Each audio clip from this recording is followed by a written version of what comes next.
Erupting lava dome. What you are looking at and listening to is the sound of an erupting lava dome at Guatemala's Santa Maria volcano.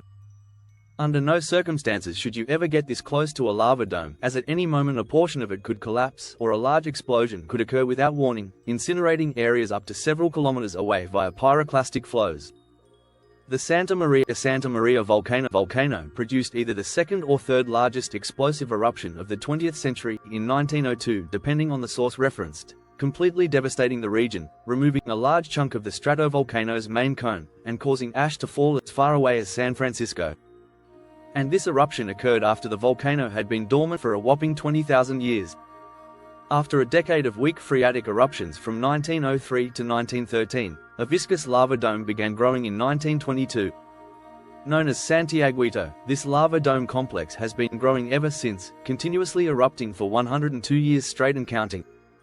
Yet, you might be surprised to learn that despite the complete lack of any pauses at this growing lava dome, the lava it is erupting today is not the same lava that had erupted a century ago.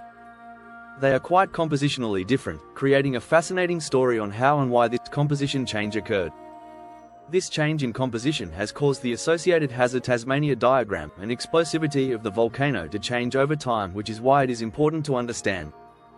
Before I explain what I mean, I want to briefly help everyone understand the Tasmania diagram, or total alkali silica diagram, which is what us scientists use to plot the composition of erupted material from a volcano. Compositions can tell us not only about why and how a volcano formed, but also the nature of the hazards it is likely to produce. Thus, I have labeled a Holocene active volcano that typically erupts a lava composition characteristic of each of these categories.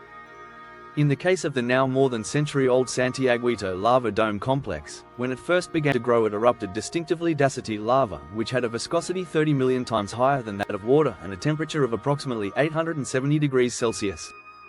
However, today, what erupts from the Santiaguito dome is not dacite but instead andesite. This andesite has a viscosity 6 times lower and erupts at a temperature of 940 degrees Celsius.